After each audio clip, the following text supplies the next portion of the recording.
একটা ছোট্ট মানসিক অবসাদ করে দেবে আপনার জীবন বরবাদ।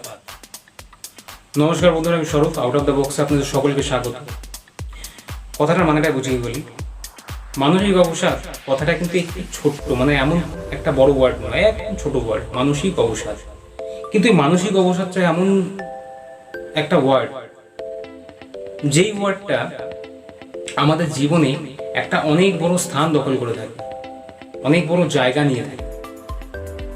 মানসিক অবসাদ মানুষকে যেমন সুস্থ থেকে অসুস্থতার দিকে নিয়ে যায়, তেমনি কর্ম থেকে কর্মবিমুখীও করে দেয়। মানসিক অবসাদ জিনিসটা কিন্তু মোটেও একটা স্বাস্থ্যকর জিনিস নয়। স্বাস্থ্য এবং মানসিকতা, হার্ট এবং ব্রেন দুটোর পক্ষেই ভালো নয়। তো মানুষকে কি হতে হবে? মানসিক অবসাদ থেকে মানুষকে কয়েকশো কিলোমিটার দূরে থাকতে হবে। এবার মানসিক অবসাদ কিভাবে আসে সেটার বিষয়ে আমি একটা কথা বলি। আমার নিজের অভিজ্ঞতা এবং অনেকের সঙ্গে কথা বলে যে অভিজ্ঞতা আমি পেয়েছি, সেখান থেকে মানসিক অবসাদের একটা ছোট্ট উদাহরণ দিলেই বোঝা যায় যে আপনি জীবনে অনেকটা পথ অতিক্রম করে এসেছেন এবং সব থেকে বড় কথা হলো আপনি এখন ভেঙে পড়েছেন। আপনার আর করার কিছু ইচ্ছা নেই, আপনি হতাশাগ্রস্ত হচ্ছেন, আপনি চিন্তাগ্রস্ত হচ্ছেন, আপনি পুরোপুরি ভেঙে পড়েছেন। সব থেকে বড় কারণ এটার একটা মাত্রই বুঝেছে, মানুষের কথার মাধ্যমে তিনি সবসময় নেগেটিভ কথা বলবেন এবং তার কথার মধ্যেই বোঝা যাবে সে মানসিক হতাশাগ্রস্ত। কারোর সেই লেভেলটা কম হয়, কারোর আবার সেই লেভেলটা অনেকটা বেশি হয়। যার কম হয় সে হয়তো সেই দিকে ধীরে ধীরে ধীরে ধীরে এগোচ্ছে আস্তে আস্তে, আর যার সেই লেভেলটা বেশি হয় তার মানে একটা কথাই, তার মানসিক দিকে সে তো এমনি ভুগছে, দ্বিতীয় কথা তার বিভিন্ন রকম মানসিক সমস্যাও সৃষ্টি হতে পারে। তো বন্ধুরা, আমি সবসময় একটা কথা বলবো, মানসিক অবসাদে ভুগবেন না। নিজের মনকে সবসময় যদি মোটিভেট রাখতে পারেন, নিজেকে যে কোনো অবস্থায়, মানুষ তো সবসময় মোটিভেট থাকতে পারে না, তার জন্য তো আমাদের এই চ্যানেল, তার জন্য এই মোটিভেশনটা একটাই কারণ। মোটিভেশন হচ্ছিল মানুষের মধ্যে একটা স্পৃহার কাজ করে, একটা পাওয়ারের কাজ করে, একটা পেট্রোলের কাজ করে, মানুষকে এগোতে সাহায্য করে। তো এই এগোনোর ফলেই আপনার মানসিক অবসাদটা কেটে যাবে। বাট মানসিক অবসাদ কারা এই মানসিক অবসাদের মধ্যে পড়ে, এরও একটা কিছু দিক আছে। দেখুন, যারা সাধারণ মানুষ, যারা দিন আনে দিন খায়, মানে রোজ কাজ করছে, রোজ আনছে, রোজ খাচ্ছে, মানে যাদের সব থেকে বড় কথা, যাদের শুধু সংসার চালাতে হবে, যাচ্ছে আসছে, কাজ করছে, বাড়ি আসছে, খাওয়া দাওয়া করছে, নর্মাল লাইফ লিড করছে। এখানে একটা বিষয় আমি বলে রাখি, তাদের এইটা ব্রেড অ্যান্ড বাটার, মানে রেগুলার যাবো, কাজ করবো, চলে আসবো, এটা ব্রেড বাটার। তাদের ক্ষেত্রে এই জিনিসটা হয়তো পার্সেন্টেজ খুব কম। কাদের এই মানসিক অবসাদ আসে, আমি শুধু কাজের দিক দিয়ে উদাহরণ দিচ্ছি, এবং কি প্রেম ভালোবাসা বিভিন্ন দিকেই এই সমস্ত দিকটা আসতে পারে, কিন্তু সব থেকে বেশি হয় হচ্ছিল কাজের ক্ষেত্রে। কারণ আপনি একটা কাজ ধরুন শুরু করেছেন, আপনার আজকে 20 বছর বয়স, আপনি কাজটা করছেন, করতে করতে আপনি একটা বিজনেস করছেন, করতে করতে একটা সময় দেখা গেলো আপনার তো অল্প বয়স, আপনি মানে বেশিরভাগ ক্ষেত্রে লস খাওয়ার সম্ভাবনা বেশি, কারণ কি আপনার নলেজ কম, আপনার মানিও আপনার কাছে একটা, মানে ক্যাপিটালও আপনার কাছে একটা কম থাকবে, লিমিটেড থাকবে, যাকে বলে কম না হলেও লিমিটেড থাকবে। এবার কি হয়, সেই সময় ক্যাপিটালটা আপনার হয়তো খরচা হতে হতে শেষ হয়ে গেল, বিজনেস করার ইচ্ছা আপনার আছে কিন্তু বিজনেস করতে পারছেন না, ক্রেডিট হয়তো অনেকে আপনাকে দিয়েছে, বাকি দিয়েছে, আপনি সেটাকেও ঠিকমতো ইউজফুল করতে পারেননি, নষ্ট করে ফেলেছেন, আপনার কাছে সেই নলেজটাও আসছে না, মানে আপনি একটা এমন জায়গায় বিপাকে পড়ে রয়েছেন যেখানে আপনি কিছু করে উঠতে পারছেন না। তার ফলে কি হবে, আপনি হতাশাগ্রস্ত হবেন, মানসিক অবসাদ আপনার মধ্যে চেপে বসবে। আপনি কি করবেন বলুন তো? আপনি তখন আর ওঠার চেষ্টা না করে আপনি আরো নামার চেষ্টা করবেন, আপনি মদ্যপান করবেন, আপনি বিভিন্ন রকম এমন ক্রিয়াকলাপ করবেন যেখানে আপনার জীবনটা শুধু মন মানসিকতা বা আপনি খারাপের দিকে যাবেন বা আপনাকে 5 জন খারাপ বলবে সেটা তো নয়, তার সঙ্গে সেটা তো অবশ্যই, কিন্তু তার সঙ্গে সব থেকে বড় বিষয় হলো আপনি আর ওঠা সিঁড়ির মধ্যে পা দেবেন, আপনি নামার সিঁড়িতে পা দিয়ে দিয়েছেন এতক্ষণে। আর আপনার শরীরের দিন প্রতিদিন আপনার শরীরের অবনতি হবে, যার ফলে আপনার একটা মানে মেডিকেল কস্ট বা মেডিসিনাল কস্ট যেটা হয়, হসপিটাল কস্ট, সেটাও কিন্তু বেড়ে যাবে আপনার। তো মানসিক অবসাদ আপনাকে জীবনের উপরে ওঠা সিঁড়ি থেকে নিচে তো নামায় গ্যারান্টেড, তার সঙ্গে আপনার কি হয়, মানে একটা বড় রকমের অর্থ আপনার এই মানসিক অবসাদের পিছনে আপনার খরচা হবে, পর হসপিটালাইজেশন, বিভিন্ন রকম ট্রিটমেন্টে খরচা হবে। তো বন্ধুরা, আমি সবসময় একটা কথা বলবো, মানসিক অবসাদগ্রস্ত হবেন না, মানসিক অবসাদগ্রস্ত হয়ে তো কোনো লাভ নেই। এখান থেকে ফিরে আসতে গেলে কিছু টিপস অ্যান্ড ট্রিক্স আমি বলছি, খুব ইজি, মানে 5 থেকে 50 কেউ ইউজ করতে পারে, তবে 5-এর কোনোদিনও প্রয়োজন হয় না, আর 60-এরও কখনো খুব একটা প্রয়োজন হয় না। হয় হচ্ছিল 20-25-30 বছর মাঝামাঝি যারা থাকে তাদেরই এই জিনিসটা সব থেকে বেশি প্রয়োজন। এবং আজকের যুগে আমরা এমন একটা যুগে বসবাস করছি, হাই স্পিড যুগ, হাইটেক যুগ, মানে এখানে দাঁড়িয়ে থাকার মতো কোনো জায়গা নেই যে আমি দাঁড়িয়ে কিছুক্ষণ কথা বলবো, সেটা জায়গা নেই। কারণ এক একটা সময়ের মূল্য অনেক, যার কাছে যারা জানে, কারণ কি সময়েরই মূল্য আছে, আপনার আমার কোনো মূল্য নেই। আপনি যত কর্ম করতে পারবেন একটা সময়ের মধ্যে, ততই আপনার সময়ের মূল্য আছে।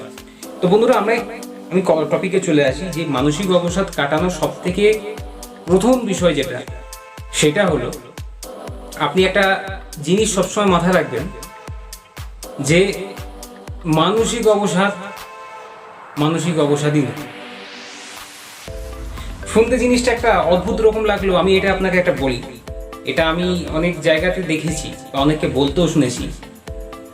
মানসিক অবসাদকে মানসিক অবসাদে যদি ধরে নেন, তাহলে আপনি সত্যি মানসিক অবসাদগ্রস্ত হয়ে যাবেন। নিজেকে কখনো মানসিক অবসাদগ্রস্ত ভাবলে চলবে না।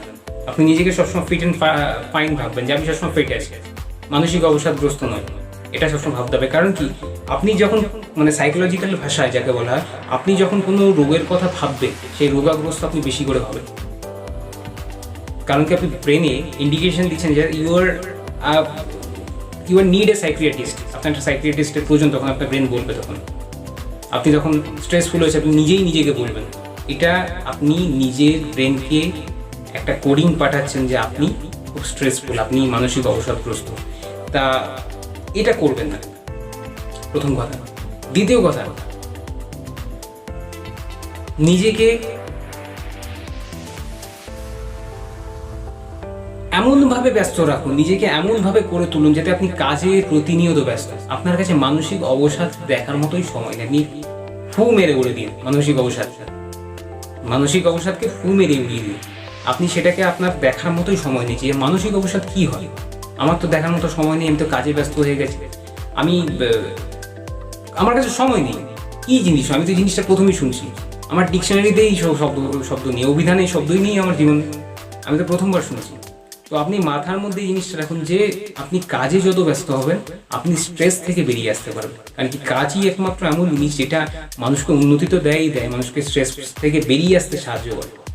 তো কাজের মধ্যে থাকাটা সব থেকে প্রথম হলো, মানে সব থেকে প্রথম তো ব্যাপারটা আমি বলেছি আপনাকে, সেকেন্ডারি সব থেকে বড় শর্ত হলো কাজের মধ্যে জড়িয়ে থাকা। কাজের মধ্যে আপনি যত জড়িয়ে থাকবেন, আপনার মাইন্ড, মস্তিষ্ক সমস্ত কিছু উন্নত থেকে উন্নততর হবে, আপগ্রেডেড হবে। আর দ্বিতীয় কথা হলো আপনার স্ট্রেস থাকবে না, আপনার মনটা ফ্রি থাকবে, আপনি কাজের মধ্যে মেতে থাকতে পারবেন। কাজ করা সব থেকে বড় জরুরি এই জগতে।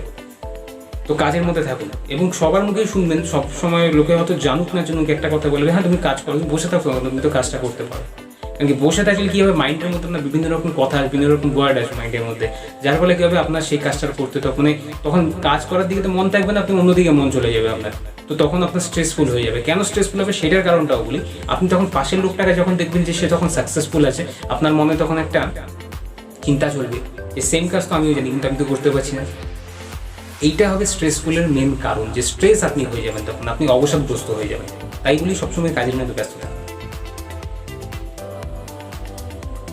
আরেকটা সব থেকে বড় বিষয় কি জানেন তো, যদি মানসিক অবসাদগ্রস্ত হয়ে যান, তাহলে একটা জিনিস জীবনে পাবেন, মানে নিজেকে যদি মানসিক অবসাদগ্রস্ত থেকে না রিকভার করতে পারেন, না তুলতে পারেন, না নিজেকে ব্যাক করে নিয়ে আসতে যদি না পারেন, তাহলে একটা কথা আপনি শিরোধার্য করে রাখুন যে আপনি আপনার লক্ষ্যে কখনো পৌঁছাতে পারবেন না।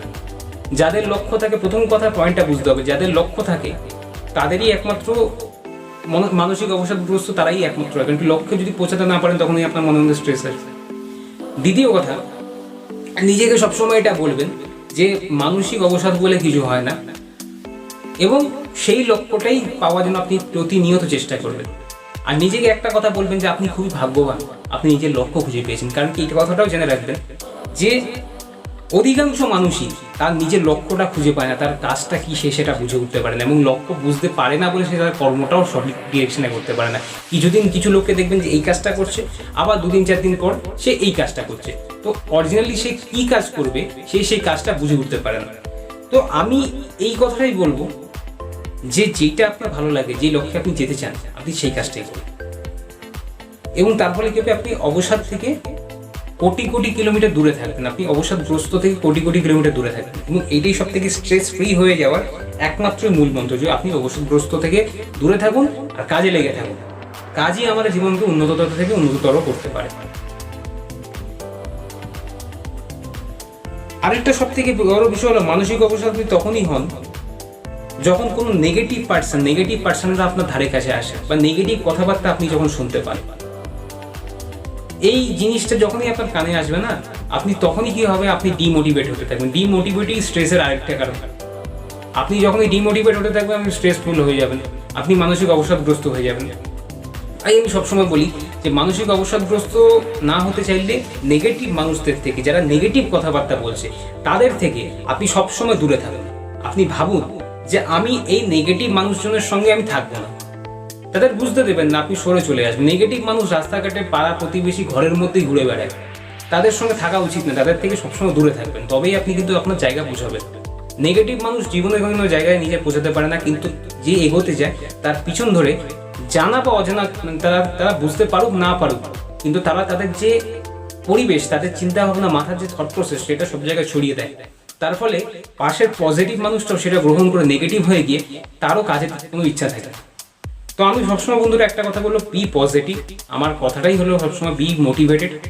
আর আপনাদের এই পর্বগুলো কেমন লাগছে অবশ্যই কমেন্ট করুন, লাইক করুন, শেয়ার করুন, সাবস্ক্রাইব তো অবশ্যই করবেন, এটা তো বলার কিছুই নেই। আর বন্ধুরা কমেন্ট করবেন এই বিষয়গুলো, যে প্রথম কথা হলো আমার প্রোগ্রামগুলো কেমন লাগছে, ভালো না খারাপ, খারাপ লাগলে কি, ভালো লাগলে কি।